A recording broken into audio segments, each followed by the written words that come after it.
그렇게 울 것 같은 얼굴로 가라고 하면 내가 어떻게? 너는 나만 들어갈 수 있는 온전한 내 공간이야.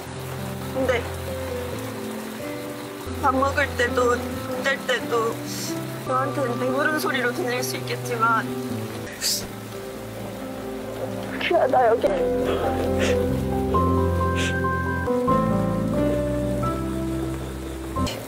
절대로 네 잘못이 아니야 우리야.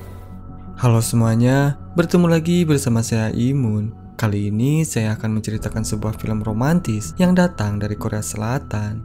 Film ini menceritakan tentang kehidupan seorang gadis berusia 19 tahun yang hidupnya selalu dipenuhi dengan kesulitan. Setiap hari, dia pun harus melihat kedua orang tuanya bertengkar dan dia pun harus mengetahui perselingkuhan dari kakak iparnya. Namun, dia harus tetap berpura-pura untuk tidak mengetahuinya.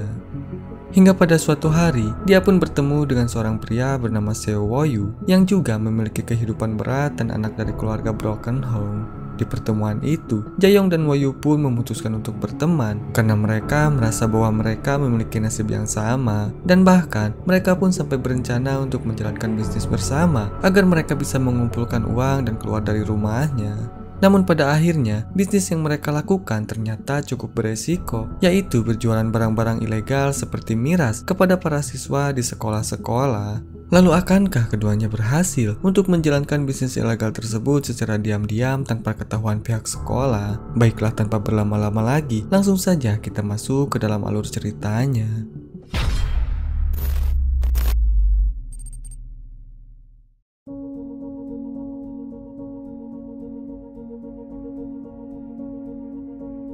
Film diawali dengan memperlihatkan dua anak remaja bernama Kim Jae-young dan juga Seo Woo-yu yang bertemu di kantor polisi untuk menjemput keluarga mereka masing-masing. Di mana Jae-young datang untuk menjemput kakak iparnya yang terlibat perkelahian dengan ibunya Woo-yu. Hal itu dikarenakan kakak iparnya telah ketahuan mencuri kondom di toko ibunya Woo-yu. Dan ternyata Jae-young dan Woo-yu ini adalah teman satu kelas, namun mereka berdua tidak pernah saling berinteraksi satu sama lain.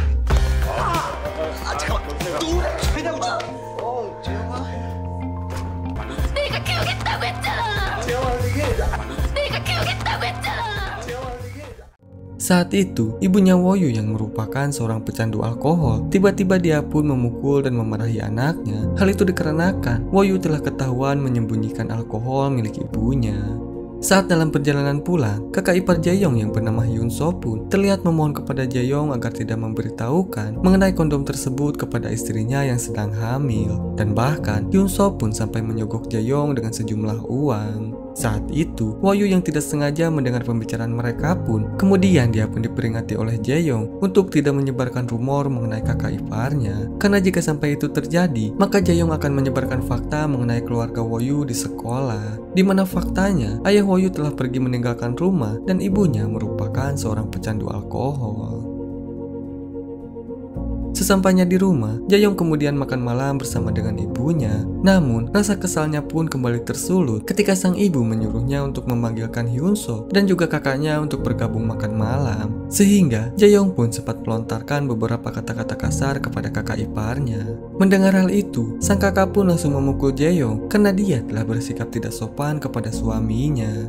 Melihat hal itu, Hyun-soo pun langsung menghentikannya dan dia pun kemudian mengantarkan sang istri kembali ke kamarnya. Jae-young yang telah muak jika kamarnya selalu ditempati oleh kakaknya, kemudian dia pun melakukan protes kepada ibunya. Mendengar hal itu, sang ibu malah berkata bahwa kamar tersebut merupakan kamar mereka berdua. Tak berselang lama, terlihat ayah mereka baru pulang kerja. Saat itu, Jae-young pun terpaksa harus mendengarkan kata-kata kasar, sehingga hal itu pun membuat Jae-young merasa lelah dengan kehidupan keluarganya yang tidak harmonis.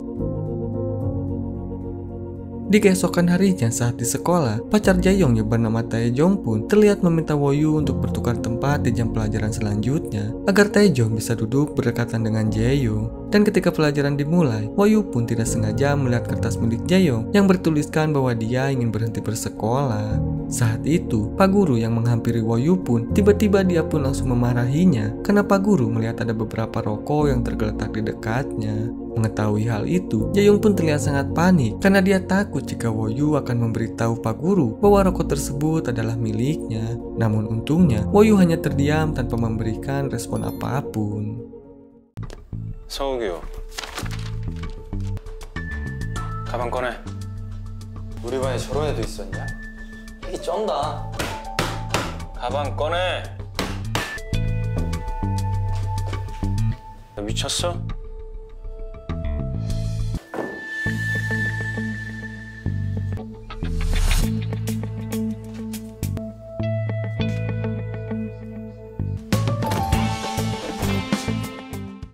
Saat jam pelajaran selesai, Jaeyoung pun kemudian kembali ke mejanya dan dia pun tidak sengaja menemukan kertas milik Woyu yang bertuliskan bahwa dia ingin berhenti sekolah. Sehingga hal itu pun membuat Jaeyoung merasa bahwa mereka memiliki nasib yang sama.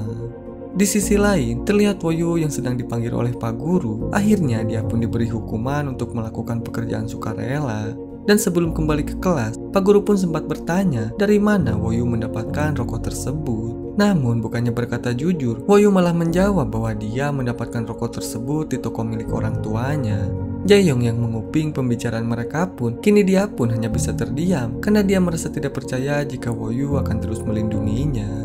Tak berselang lama, ketika Woyu keluar dan melihat Jaeyoung, dia pun kemudian meminta maaf karena telah membuat rokok milik Jaeyoung diambil oleh guru. Sehingga Woyu pun berjanji bahwa dia akan mengganti rokoknya esok hari. Mendengar hal itu, Jaeyoung pun malah bertanya mengapa Woyu terus melindunginya dari kesalahannya.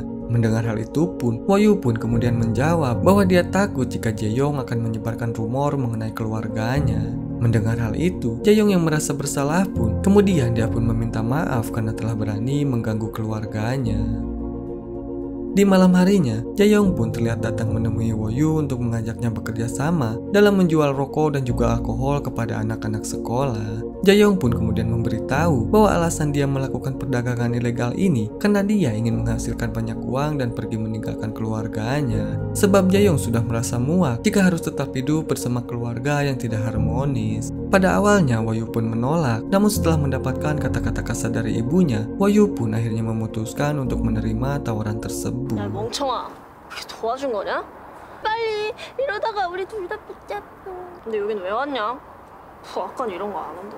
하고 싶은 것도 없는데 왜 이렇게까지 해? 아 몰라 나도. 글쎄? 뭐 하고 싶은 걸 해야겠지. 수수료가 8대 2인데 내가 하나 거래 끝나면 그런 시간 되는 사람이 주문 받고 배달까지 하는 거다. 맨날 사과도 못 받는데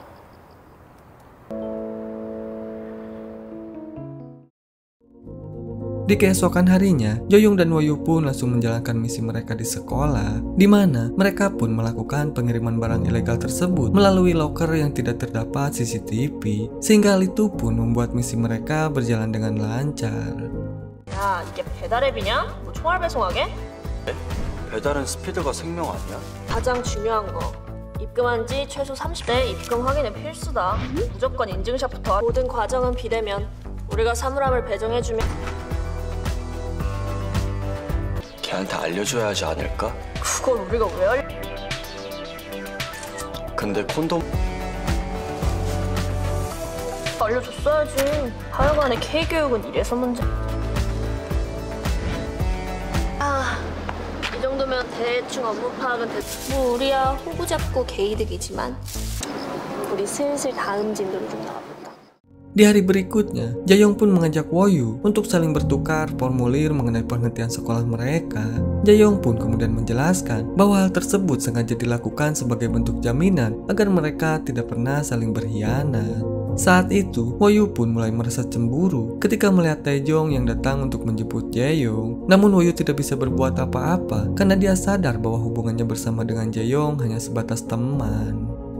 Saat dalam perjalanan pulang, Jaeyoung pun terlihat sangat kesal karena Taejong malah asik bermain ponsel daripada memperhatikan dirinya. Dan bahkan Taejong pun sampai lupa dengan cerita Jaeyoung mengenai keluarganya. Di malam harinya, terlihat Jaeyoung yang datang ke rumah Woyu untuk makan malam bersama. Ketika Woyu sedang sibuk menyiapkan semuanya, Jaeyoung pun tidak sengaja melihat luka di lehernya Woyu karena dia tidak berhati-hati saat melakukan pekerjaan sukarela. Melihat hal itu, Jaeyoung yang merasa bersalah dengan hal itu, kemudian dia pun pergi membawakan plester untuk mengobati lukanya. 난 너한테 담배 숨겨달라고 부탁한 적 없어. 너 교내 봉사하는 거 내 탓하지 마. 나도 네 탓이라고 생각한 적 없어. 나한테 안 미안해해도 돼. Setelah selesai memasangkan plester dan makan bersama, Jaeyoung pun lalu mengajak Woyu untuk bermain game bersama. Namun saat di sana, Jaeyoung lagi-lagi melihat Hyunso yang sedang asik berselingkuh dengan wanita lain. Melihat hal itu, Woyu pun kemudian bertanya mengapa Jaeyoung tak pernah memberitahu kakaknya bahwa suaminya telah lama berselingkuh. Mendengar hal itu, Jaeyoung pun menceritakan bahwa saat dulu kakaknya yang sedang hamil muda pernah mencoba untuk melenyapkan dirinya sendiri ketika hubungannya tidak direstui oleh kedua orang tuanya. Jaeyoung pun merasa takut jika hal itu akan terulang kembali jika sampai kakaknya tahu mengenai perselingkuhan yang dilakukan oleh suaminya. Dan karena hal itu pun, Jaeyoung pun hanya bisa untuk merahasiakannya. Setelah mendengar penjelasan dari Jaeyoung, Woyu pun kemudian mengajak Jaeyoung untuk mengerjai Hyunso dengan cara menyiramkan minuman ke kepalanya. Setelah mereka merasa puas, mereka pun langsung berlari dari sana sambil bergandengan tangan. Dan di momen itulah, Jaeyoung tiba-tiba merasakan emosi yang tak biasa.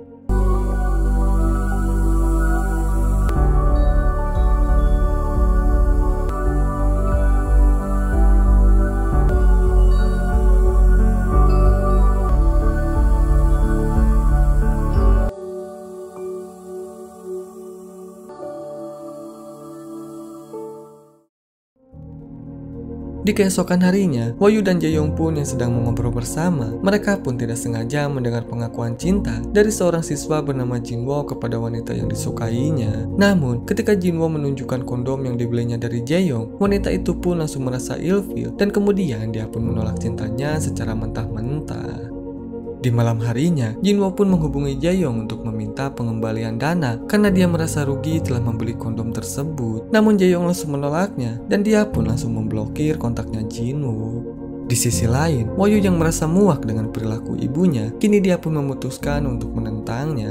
Sehingga hal itu pun membuat ibunya menggila dan kemudian merusak barang-barang yang ada di tokonya. Jaeyoung yang pada saat itu datang ke sana, kemudian dia pun membantu Woyu dalam merapikan barang-barangnya tanpa bertanya apa yang sebenarnya terjadi.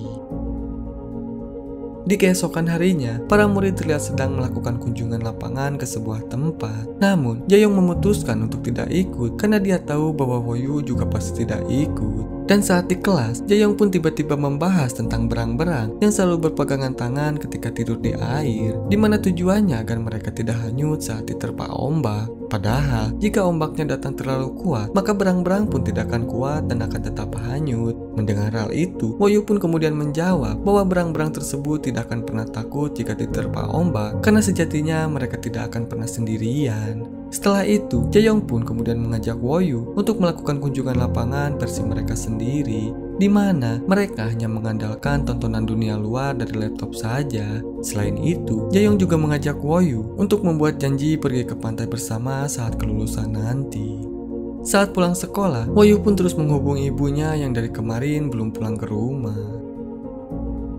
Di hari berikutnya, wali kelas mereka pun mengumumkan bahwa ibu Woyu telah meninggal dunia akibat kecelakaan mobil kemarin malam. Mendengar hal itu, Jaeyoung pun merasa terkejut dan dia pun langsung pergi menemui Woyu di rumahnya. Namun sesampainya di sana, Woyu malah melampiaskan emosinya kepada Jaeyoung, di mana Woyu berkata bahwa hal-hal kecil itu lebih penting darinya, bukan seperti Jaeyoung yang hanya memikirkan untuk melarikan diri dari keluarganya saja. Selain itu, Woyu juga memutuskan untuk berhenti melakukan bisnis ilegal bersama dengan Jaeyoung. Melihat kemarahan Woyu yang semakin memuncak, Jaeyoung pun akhirnya memilih untuk pergi meninggalkan Woyu. Namun tak lama kemudian, Woyu yang tersadar akan perkataannya, kemudian dia pun bergegas pergi mengejar Jaeyoung. Karena sebenarnya, Woyu tidak ingin kejadian yang menimpa ibunya dialami oleh Jaeyoung juga.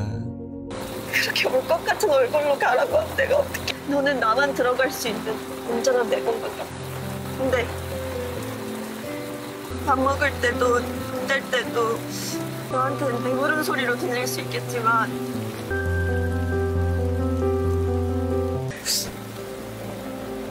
그래 나 여기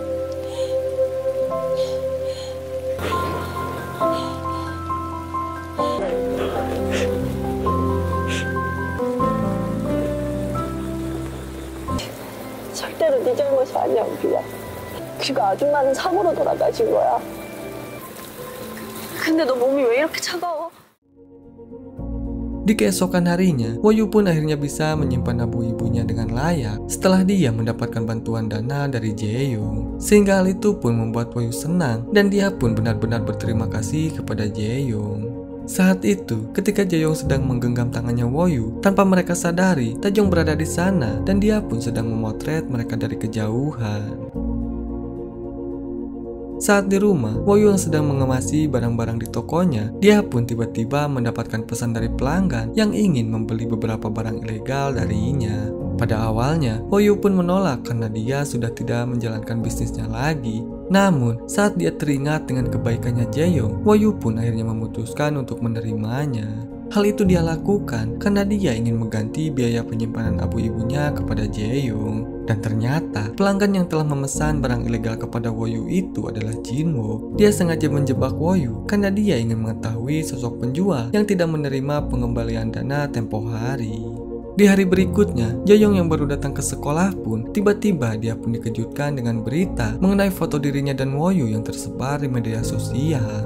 Jaeyoung yang mengetahui bahwa itu adalah perbuatan dari Taejong pun, kemudian dia pun langsung menghampirinya dan memarahinya. Namun, Taejong yang tidak terima dengan hal itu pun, kemudian dia pun malah balik memaki Jaeyoung dengan menyebutnya sebagai seorang pelacur. Saat itu, ketika Jaeyoung hendak memukulnya, Woyu pun tiba-tiba datang dan langsung menghajar Taejong, sehingga perkelahian di antara mereka pun tidak terelakkan lagi. Masalah pun menjadi semakin besar ketika Taejong melempar Woyu ke depan loker, dan karena hal itu pun membuat loker milik Woyu pun terbuka, di mana loker tersebut berisi banyak rokok dan barang-barang ilegal lainnya. Dan ternyata barang ilegal tersebut sengaja disimpan oleh Jinwoo untuk balas dendam kepada dirinya. Saat itu, Pak Guru yang melihat hal itu pun, kemudian dia pun langsung meminta Woyu untuk menghadap kepala sekolah. Melihat hal itu, Jaeyoung yang tidak bisa tinggal diam pun, kemudian dia pun datang menemui kepala sekolah dan memberitahu semua pelanggan mereka, termasuk anak-anak dari murid pintar dan juga kaya. Namun, karena buktinya tidak cukup kuat, akhirnya para guru pun sepakat untuk memindahkan Woyu secara paksa. 전학이라뇨? 얘가 왜 강전을 가요? 우규 말고 선택한 다른 애들에 그 재영이 너도 포함돼 있었다고. 이번 일 여기서 안 덮었으면 가장 피 보는 건 주동자인 너였어. 아니 딴 애들은 다 고려하면서 왜 우규는 고려를 안 해주는데요? 그럼 그나마 다른 애들 입시 상황 고려해서 그 봉투 속에 뭐가 찍혔는지 제대로 보이지도 않았다며? 애들 사진 한번 인터넷에 뿌려볼까요? 저 진짜 그래요. Di malam harinya, Jaeyoung yang sudah tidak tahan lagi dengan perilaku keluarganya, kini dia pun memutuskan untuk keluar dari rumah dan dia pun mengajak Woyu untuk pergi bersama. 나랑 떠나자. 하자 우규야.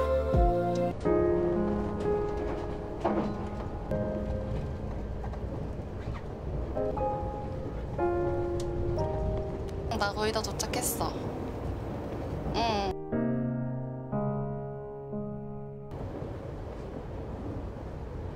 계속 고생해봐야 정신을 차려. Kita pun diperlihatkan dengan kebersamaan Woyu dan Jaeyoung di sebuah pantai. Di sana, mereka terlihat sangat bahagia karena mereka telah berhasil mewujudkan janji mereka dulu. Sambil berpegangan tangan, mereka pun berlarian ke sana kemari dan mereka pun tanpa rasa takut akan kesendirian lagi.